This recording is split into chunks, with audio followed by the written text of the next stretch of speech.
Bismillahirrahmanirrahim. Assalamu alaikum. I hope you all are fine and staying safe and happy. I am your Pakistan Studies teacher, Miss Farheen, and I welcome you all to your Pakistan Studies class. So, dear students, जैसा कि आप जानते हैं कि हम unit number 6 पढ़ रहे थे जिसका नाम है आबादियाती निज़ाम और फैलाव, या आप इसको population growth, population structure and growth भी कह सकते हैं इंग्लिश में, ठीक है।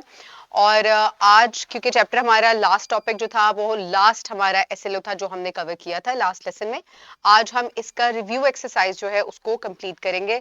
तो एक तरह से ये आपका टेस्ट भी होगा, देखते हैं कि आपने चैप्टर कितना अच्छे से समझा है। इसमें एमसीक्यूज होंगे, शॉर्ट क्वेश्चंस, लॉन्ग क्वेश्चंस, ठीक है। तो चले जल्दी से रिव्यू स्टार्ट करते हैं और एमसीक्यूज से हम स्टार्ट करेंगे। ऑप्शंस आपके पास गिवन है, ये बहुत आसान हो जाता है जब ऑप्शंस गिवन होती हैं, तो उसको सिर्फ अगर आपको एक नॉलेज होता है तो मजीद आपके लिए आसानी हो जाती है, ठीक है। तो आबादी की कसाफत से क्या मुराद है, या what is meant by the population density. अब इसके अंदर चार आपके पास ऑप्शंस हैं कि एक साल में अमवात की तादाद को आप पॉपुलेशन डेंसिटी कहते हैं, शराय पैदाइश और शराय अमवात की निस्बत को आप पॉपुलेशन डेंसिटी कहते हैं, या फिर एक खित्ते में रहने वाले लोगों की मजमूई तादाद को आप कसाफत कहते हैं, आबादी की कसाफत, या खित्ते में रहने वाले लोगों की औसत आमदन को कहते हैं। जी अच्छा, exactly, option B is D, या ऑप्शन बी जो आपका है ये करेक्ट ऑप्शन है। यानी कि पॉपुलेशन डेंसिटी, वो जो आप शरह पैदाइश और अमवात की निस्बत कह रहे हैं, वो तो हमने किस में पढ़ा था, हमने डेमोग्राफिक ट्रांजिशन मॉडल के अंदर पढ़ी थी ये चीज, ठीक है, कि किस तरीके से फ्लक्चुएशन होती है किस चीज में, मुख्तलिफ स्टेजेस थी उसके अंदर, और उन स्टेजेस में हमने कंपैरिजन किया था कि हर स्टेज में किस तरीके से शरह पैदाइश और शरह अमवात जो है क्या उसकी निस्बत है, ठीक है, उस तरीके से फिर पॉपुलेशन ग्रोथ हो रही है। लेकिन अगर किसी भी खित्ते में, लेट्स सपोज पंजाब में, कसाफत किसे कहेंगे, एक खित्ते में रहने वाले लोगों की मजमूई तादाद को आप वहां की कसाफत कहेंगे, जो कि हम स्क्वायर किलोमीटर जो है उसमें डिपेंड करता है कि कितने एक स्क्वायर किलोमीटर में लोग जो है वो मौजूद है। अच्छा, अब सेकेंड, ऑनलाइन में स्टूडेंट्स मेरे साथ जरा एक्टिव रहें और रिस्पॉन्ड करें आप भी। आबादियाती तब्दीली का मॉडल का बुनियादी तौर पर इस्तेमाल है आने वाले दौर में आबादी के हुजूम का अंदाजा लगाना, वक्त के साथ साथ आबादी के बुनियादी ढांचे में तब्दीली का अंदाजा लगाना, शराय पैदाइश और शराय अमवात का तखमीना लगाना, नकल मकानी के अंदाज के बारे में जानना।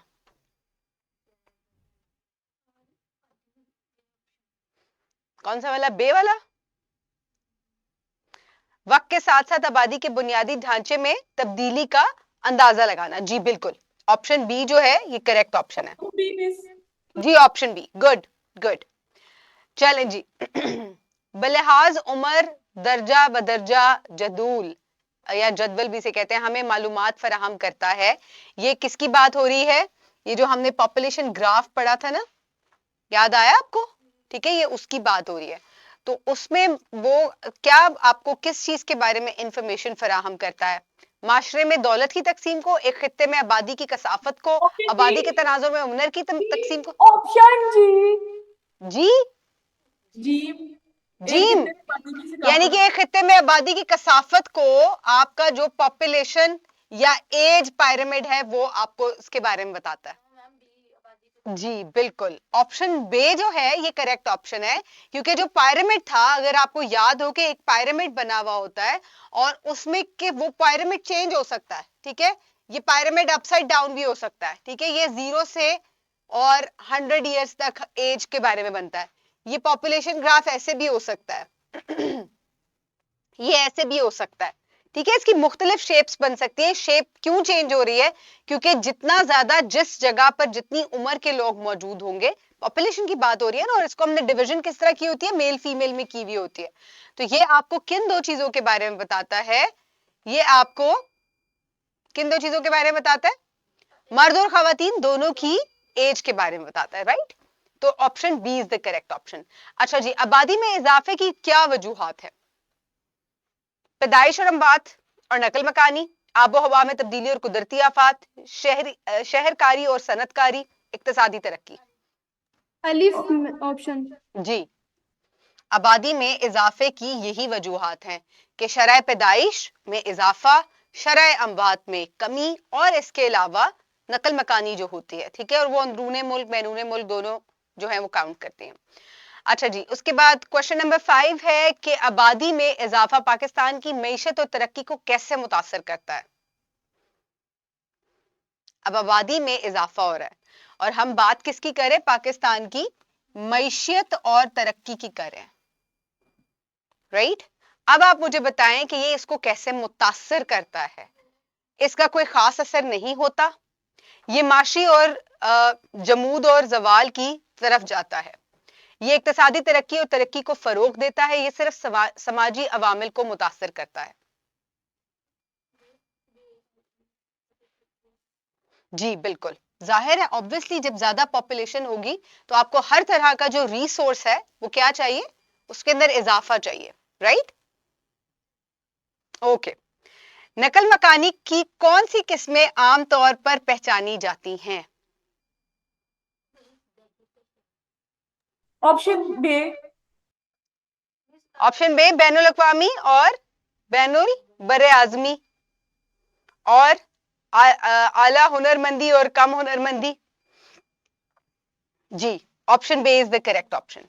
ठीक है, यानी कि आप एक जगह से दूसरी जगह जब जाते हैं तो उसको आप कह सकते हैं अंदरूने मुल्क, बैरूने मुल्क, बैनुल अक़वामी, ये तमाम जो है ये मेन जो है वो कुछ किस्में हैं। शहरकारी से क्या मुराद है, इसको आप इंग्लिश में अर्बनाइजेशन भी कहते हैं। देही इलाकों में ज़राअत का फैलाव, शहरी इलाकों में लोगों की नकल मकानी। जी जी बताएं। शहरी इलाकों में लोगों की नकल मकानी, शहरों से देहात की जानिब लोगों की नकल मकानी, ये नहीं हो सकता। अच्छा, बैनुल अक़वामी नकल मकानी भी नहीं हो सकता। जी ऑनलाइन बताएं। यहां बच्चे कह रहे हैं कि जीम ऑप्शन करेक्ट है। जी हाँ जी, जीम ऑप्शन ही करेक्ट ऑप्शन है। ठीक है, यानी कि आप जब शहरों में आबादी का इजाफा होता है तो उसको हम क्या कहते हैं, उसको हम अर्बनाइजेशन कहते हैं। पाकिस्तान में आबादी की गैर मसावी तकसीम को इससे मंसूब किया जा सकता है, इनमें से कौन सी ऑप्शन से आप उसको मंसूब करेंगे या लिंक करेंगे। आबो हवा, तबई खदोखाल और ज़राअत, समाजी और इक्तिसादी अवामिल, सियासी वजूहात, शहरकारी और सनतकारी। जी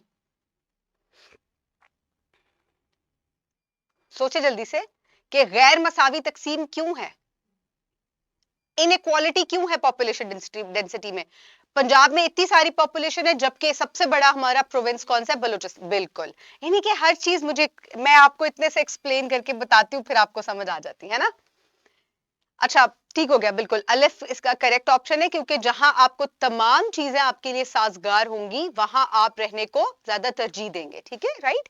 अच्छा जी, अब हम बात करेंगे शॉर्ट क्वेश्चंस की तरफ चलते हैं, और शॉर्ट क्वेश्चंस का आंसर शॉर्ट ही होना चाहिए, और जहां डेफिनेशन है, डिफाइन करना है अपनी किसी चीज को, तो वो आपके जामे अल्फाज होने चाहिए, राइट। सो इस्तिलाह आबादी की कसाफत से का क्या मतलब है, पॉपुलेशन डेंसिटी का क्या मतलब है। अभी पहला, सबसे पहला वाला एमसीक्यू था ये। किसी मखसूस इलाके में अफराद की तादाद को की नुमाइंदगी करती है। हाँ, पता लगाते हैं कि ये आप जैसे लिखेंगे पेपर में मुझे एग्जैक्ट वैसे बताएं। मिस, ये आबादी की कसाफत को हम उर्दू इंग्लिश में क्या कहेंगे? पॉपुलेशन डेंसिटी बच्चे, पॉपुलेशन डेंसिटी। अच्छा जी, आबादी की कसाफत से मुराद किसी मखसूस इलाके में अफराद की तादाद है। अब वो कम भी हो सकती है, वो ज्यादा भी हो सकती है, लेकिन अभी हम सिर्फ आबादी की कसाफत की बात करें तो किसी मखसूस इलाके में क्या तादाद है लोगों की, उसको हम क्या कहते हैं, उसको हम पॉपुलेशन डेंसिटी या आबादी की कसाफत कहते हैं। नेक्स्ट क्वेश्चन है, आबादियाती तब्दीली का मॉडल और इसके मराहिल की वजाहत करें। आपने इसमें से आबादियाती जो मॉडल है उसकी थोड़ी सी वजाहत करनी है, और जो स्टेजेस हैं उसकी, उनको सिर्फ आपने बुलेट्स बनाकर लिखना है। तो जल्दी से आप मुझे पहले बताएं कि आबादियाती तब्दीली का मॉडल क्या है। जी डिफाइन कर दें इसको कि किस चीज को रिप्रेजेंट करता है। ये जो अफराद होते हैं उनकी जो उम्र की तकसीम होती है उसको भी नहीं, उम्र की तकसीम को नहीं करता, शराय अमवात और शराय पैदाइश जो है ये उसके बारे में बात करता है। ठीक है, तो आप इसको कैसे कहेंगे कि आबादी में जो तामीराती रुझान का मॉडल एक नजरियाती मंसूबा है जो कि किस चीज की तब्दीली के बारे में बताता है, जो आबादी की तब्दीली के इन मराहिल के को बयान करता है जिनसे कोई मुल्क आमतौर पर तरक्की करते हुए गुजरता है। ठीक है, जैसे जैसे हमने क्या जो हमने फिर स्टेजेस पढ़ी उसमें पहला मरहला क्या होता है, यहाँ पर लोग जो है क्या होते हैं, ये बहुत ज्यादा यानी कि ये स्टेज बहुत डेवलप्ड स्टेज नहीं है, और ये आजकल के दिनों में प्रेजेंट टाइम्स में दुनिया के किसी मुल्क में ये स्टेज नहीं है। ये पुराने जमाने की बात है जब इंडस्ट्रियल रेवोल्यूशन से पहले ये पहला मरहला होता था कि शराय पैदाइश भी बुलंद था और शराय अमवात भी बहुत बुलंद था। फिर लोग आ जाते हैं दूसरे मरहले में जिसमें आपको अक्सर अफ्रीकन कंट्रीज जो हैं वो नजर आते हैं कि शराय पैदाइश बुलंद होता है और शराय अमवात जो है उसमें कमी हो जाती है, तो इस वजह से पॉपुलेशन मैसिव इंक्रीज होने लग जाती है।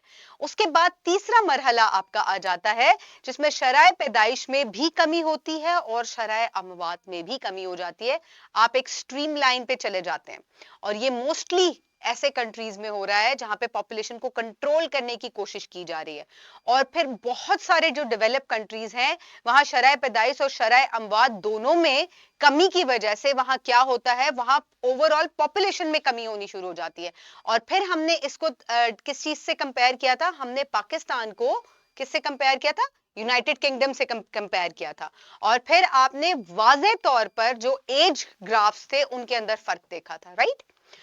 अच्छा जी, अब बलिहाज उम्र दर्जा बदर्जा जो जदवल है इससे आप क्या मालूमात हासिल कर सकते हैं।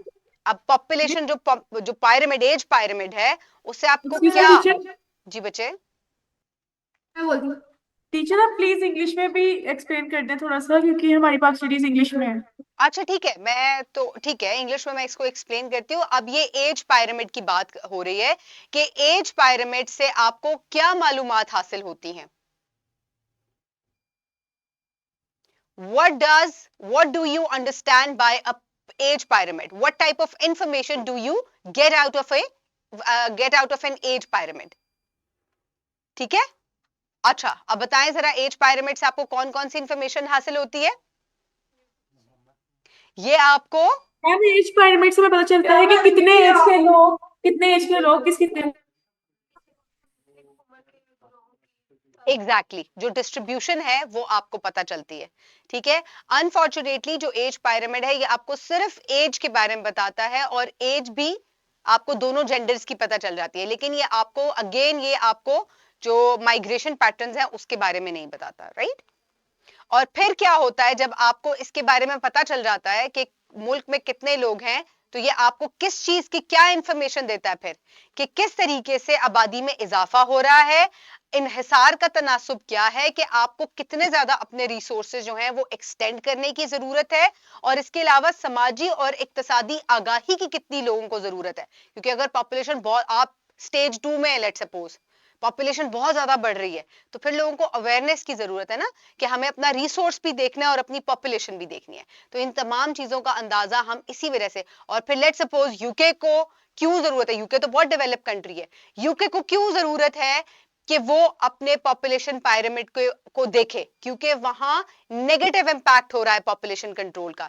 नेगेटिव इंपैक्ट कैसे हो रहा है कि वहां आपने देखा था कि यंगस्टर्स जो हैं वो कम तादाद में हैं, 50+ लोग जो रिटायरमेंट क्रॉस कर जाते हैं, जो रिटायर हो जाते हैं, उनकी तादाद ज्यादा है।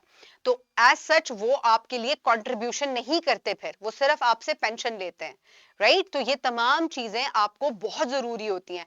और फिर लेट सपोज किस इलाके में किस एज के लोग मौजूद हैं, आप उस किस्म का रिसोर्स वहां प्रोवाइड करते हैं। कहीं ओल्ड लोग मौजूद हैं तो वहां हॉस्पिटल्स ज्यादा बनेंगे, जहां यंग लोग मौजूद हैं वहां आप तालीमी सरगर्मियों के ऊपर ज्यादा तवज्जो देंगे। तो हर एज, इसलिए एज को स्टडी करना इतना ज्यादा जरूरी है पॉपुलेशन डेमोग्राफिक्स के अंदर, राइट। अच्छा जी, उसके बाद आबादी में इजाफे की बुनियादी वजूहात क्या हो सकती है कि आबादी में इजाफा हो रहा है जी। Why is population growing? What could be the possibilities behind it? What are the reasons behind it? Exactly. आपने देखा था ना कि हर जगह एक कल्चरल बैकग्राउंड भी होता है। पाकिस्तान में बड़ी फैमिली जहां होती है वो उसको एक फख्र की निशानी समझते हैं। ठीक है, ये तमाम चीजें हमने पढ़ी थी ना। कबायली इलाकों में बड़ी फैमिली को या ज्यादा बच्चे जिनके होते हैं वो उसको एक फख्र का निशान समझते हैं, राइट। तो ये बहुत सारी माशी और वो चीजें होती है। सबसे पहले सकाफती अवामिल आ जाएंगे। अब आप अगर इसको इतने लंबे लंबे सेंटेंस में लिखेंगे तो ये शॉर्ट क्वेश्चन है, ये अगर 3 नंबर का होगा तो क्या आप इतना लंबा आंसर तो नहीं लिखेंगे, तो सिर्फ आपने वो अवामिल लिखने। सकाफती इसमें एक अवामिल ये भी हो सकती है ना, माइग्रेशन, एक शहर से दूसरे शहर और यहाँ एक कंट्री से दूसरे कंट्री। बुनियादी वजूहात में हाँ जी नकल मकानी आती है, लेकिन अभी फिलहाल आबादी में इजाफा, अगर हम पाकिस्तान में आबादी के इजाफे की बात करें तो कितना कंट्रीब्यूशन जो है वो माइग्रेशन का होगा। ठीक है, ये चीज भी तो आपको जहन में रखनी है ना कि पॉपुलेशन के अंदर जो इजाफा हो रहा है उसमें माइग्रेशन कितना कंट्रीब्यूट कर रही है। माइग्रेशन कंट्रीब्यूट करती है लेकिन उसकी परसेंटेज इन अवामिल से कम है। आप उसको लिखें, पॉइंट आउट जरूर करें, लेकिन ये अवामिल आप सरे फहरिस्त यानी कि इनको आप ज्यादा हाईलाइट कीजिएगा। ठीक है, तो इसमें सबसे पहले सकाफती अवामिल यानी कि कल्चरल, जो कल्चर है वो बहुत इंपॉर्टेंट है। फिर समाजी और इक्तिसादी अवामिल भी बहुत ज्यादा इंपॉर्टेंट है।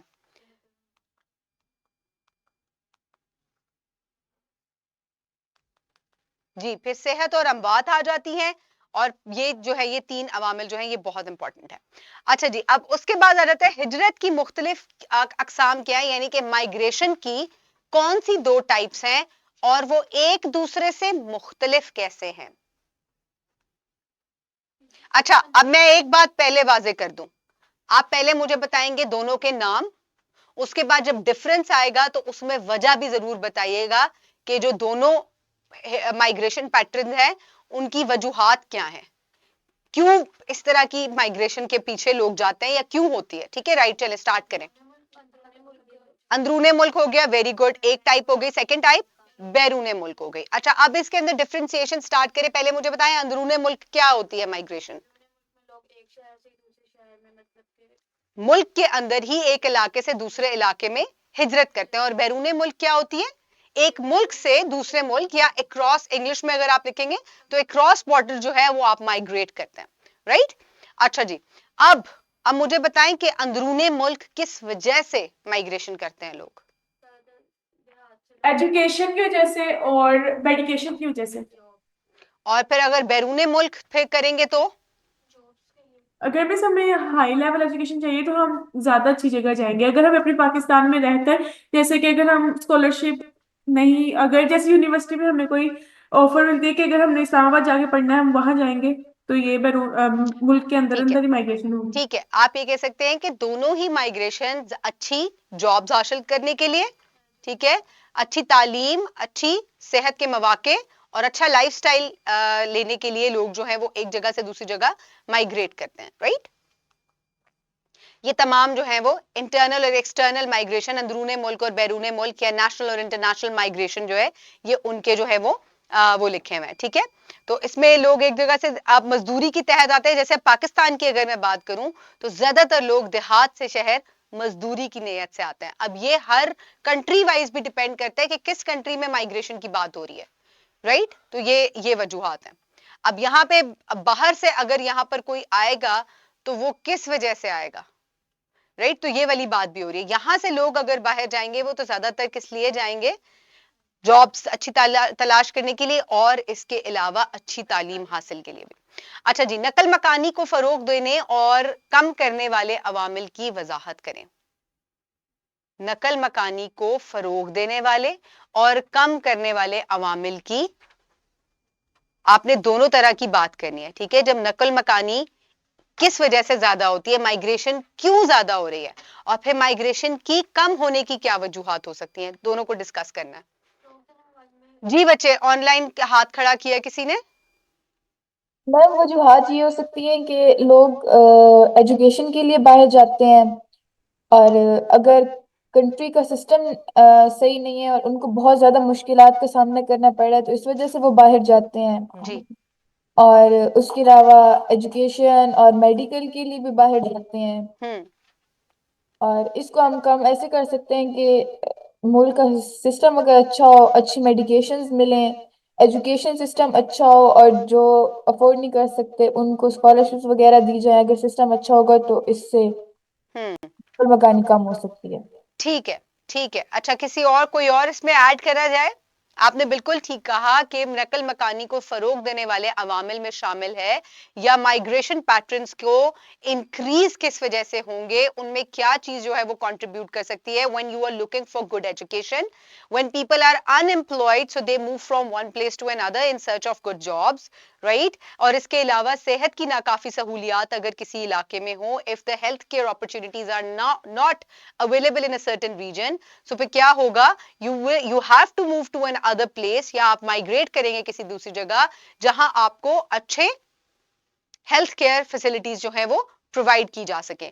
उसके अलावा अगर नकल मकानी को कम करने की कौन सी वजूहात हो सकती हैं, यानी कि ऐसी कौन सी चीजें हैं जिसकी वजह से माइग्रेशन जो है वो कम हो जाएगी। तो उसमें सबसे पहले क्या है, आप ये देखें कि जो लोग तारकीन वतन को अपनी जानिब मतवज्जो करते हैं, यानी कि रोजगार के बेहतर मौके, मयारी तालीम, रसाई, सेहत देखभाल और ये तमाम बेहतर सहूलियात जिसकी वजह से लोग एक जगह से दूसरी जगह चले जाते हैं, अगर if they are provided with in the region, then people will no longer migrate from one place to another, ठीक है, they will stay in the particular region, right, okay.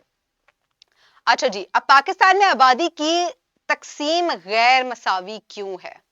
गौर से देखें इसको। अब गैर मसावी क्यों है, इनइक्वालिटी क्यों है पाकिस्तान में, पॉपुलेशन डिस्ट्रीब्यूशन जो है, ठीक है। अगेन वही वाली बात आ गई कि पंजाब जो है ये कैसा सूबा है, ये बलूचिस्तान के मुकाबले में एरिया वाइज बहुत छोटा है, लेकिन पॉपुलेशन वाइज पॉपुलेशन सबसे ज्यादा कहाँ है, वो पंजाब में है।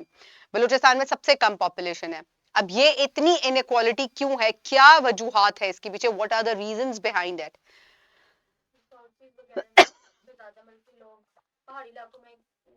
अच्छा, अगेन आप बता मुझे बिल्कुल ठीक रहे हो, लेकिन अगर आप इसको इतना एलैबोरेट करोगे, क्योंकि इसके लिए बहुत सारे रीजंस हैं इसके, अगर आप उसको बुलेट्स बना के लिखें तो ये शॉर्ट क्वेश्चंस के लिए ज्यादा अप्रोप्रिएट होता है, ठीक है। एक तो आपकी बात पूरी कवर हो जाती है और दूसरा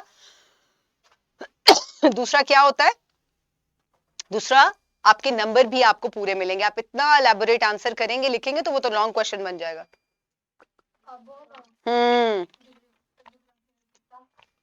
जोग्राफियाई खिता, और आगे आप उसको फिर तकसीम कैसे करेंगे कि तबई अवामिल सबसे पहले आ रहे हैं, यानी कि टोपोग्राफिक रीजंस क्या हैं आपके, कि उसमें आपका जोग्राफियाई खिता यानी कि टोपोग्राफी आ जाती है आपकी, ठीक है। उसके बाद आपका आबो हवा, जो माहौल है जहां साजगार होगा, बहुत ठंडे इलाके में बर्फ में जाके नहीं बैठ सकते, डेफिनेटली आप किसी माइल्ड कंडीशन में रहेंगे।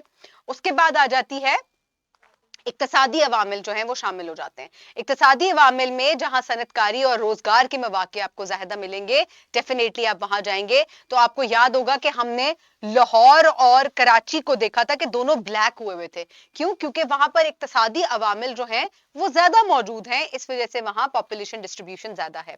और ज़राअत और जरखेज जमीन, जहां अब पंजाब की यही बात है कि एक तो ज़राअत से लोग, पाकिस्तान एक is an agricultural country, and that's why a lot of people वो क्या कहते हैं, वो ज़राअत से मुंसलिक है, तो वो ऐसे जगहों पे सेटल डाउन होना पसंद करते हैं जहां ये तमाम अवामिल मौजूद हो।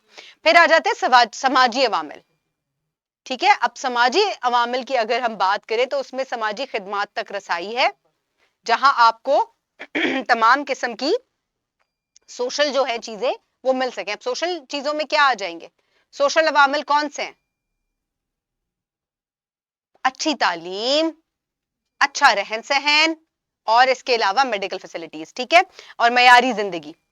फिर सियासी अवामिल आ जाते हैं, जहां पॉलिटिकल स्टेबिलिटी होगी और हुकूमती पॉलिसियां और मरात आपको ज्यादा हासिल होंगी, डेफिनेटली लोग वहां जाना पसंद करेंगे। तो अपने क्वेश्चन को इस तरीके से शॉर्ट डाउन कीजिएगा।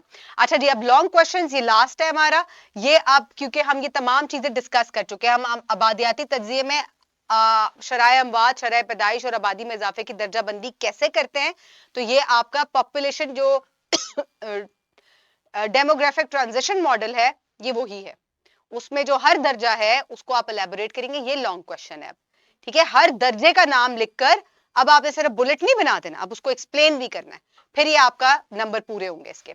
उसके बाद आ जाता है पाकिस्तान में सेहत की सहूलियात और तालीम पर आबादी में इजाफे के असरात का तज्जिया करें। अब अगर आप बुक देखेंगे तो बुक में ये एक पैराग्राफ है, इसको आप एलैबोरेट कैसे करते हैं ये मैं लेक्चर के एंड में बताती हूँ। लास्ट क्वेश्चन है क्योंकि यही क्वेश्चन अभी हम डिस्कस करेंगे बाकी क्वेश्चन हम डिस्कस कर चुके हैं। आप पाकिस्तान में आबादी इजाफे की वजूहात का कैसे जायजा लेंगे? पाकिस्तान में जो आबादी में इजाफा हो रहा है उसकी क्या क्या वजूहात है, उसमें कल्चरल जो है वो अवामिल शामिल हैं, इसके अलावा कौन से अवामिल शामिल हैं और कौन कौन से थे? समाजी अवामिल शामिल है। ये तमाम अवामिल जो शामिल है इसकी वजह से पॉपुलेशन इंक्रीज हो रही है, उसको आप डिस्कस करेंगे। सेकंड क्वेश्चन की अगर हम बात करें तो सेकंड क्वेश्चन को आप क्या कर सकते हैं, इसकी पॉइंट्स बना बना के हेडिंग्स बना के आप इसको लिखेंगे। हेडिंग्स के ऊपर हमेशा फोकस किया करें, हाईलाइट किया करें, चीज को आसान हो जाती है। ठीक है, इसमें आप वसाइल की कमी की बात करेंगे। ठीक है, मरीजों की तादाद बढ़ने से सहूलियात नाकाफी हो जाती हैं, वसाइल की कमी हो जाती है। इसकी वजह से जो है आप सबसे पहले हम सेहत की सहूलियात की बात करें। ठीक है, और उसके बाद ये हम तीनों चीजें जो हैं उनको हम हाईलाइट करेंगे। ठीक है, ये तीन फर्दर हम आगे इसके पॉइंट्स बना देंगे। इसके अलावा तालीम की सहूलियात की जब बात की जाएगी कि तालीम पर आबादी में इजाफे के कैसे असरात होते हैं, जब आपकी आबादी ज्यादा होगी तो आप एक स्ट्रक्चर्ड तालीम जो है वो लोगों को प्रोवाइड नहीं कर सकेंगे। ठीक है, तो इन चीजों को भी आप हाईलाइट करिए क्योंकि वसाइल की किल्लत है आपके पास, आप ज्यादा स्कूल ओपन नहीं कर सकेंगे, आप लोगों को मयारी तालीम नहीं दे सकेंगे और इसी तरह से तालीम की शरह में ओवरऑल कमी हो जाएगी, यानी कि लिटरेसी रेट पाकिस्तान का ओवरऑल कम हो जाएगा या किसी भी इलाके का कम हो जाएगा। अब एंड में आप इसका रिजल्ट भी निकालेंगे कि लोगों को इन चीजों को किस तरीके से हम हैंडल करेंगे कि सबसे पहले अपने रिसोर्स के अंदर जो है वो हमें इजाफा करना है, हमें बढ़ती हुई पॉपुलेशन के मुताबिक जो है अपने रिसोर्सेस को इंक्रीज करना है और दूसरा लोगों में अवेयरनेस जो है वो पैदा करनी है। राइट, तो इस तरीके से आप ये देखें, अभी लॉन्ग क्वेश्चन बन गया ना। ठीक है, तो अपने क्वेश्चंस को फोकस करके हेडिंग्स बना बना के लिखें हमेशा लॉन्ग क्वेश्चंस के लिए। ओके स्टूडेंट्स, आई होप के आपका पूरा चैप्टर जो है वो समराइज हो गया। राइट, किसी का कोई क्वेश्चन हो, 1 मिनट है, जल्दी से आप मुझसे पूछ सकते हैं ऑनलाइन। गुड अबिया, ओके बच्चों, गुड हो गया। Okay students, I will see you in the next lesson. Have a great day. नया चैप्टर स्टार्ट करेंगे। Have a great day, thank you so much and Allah Hafiz.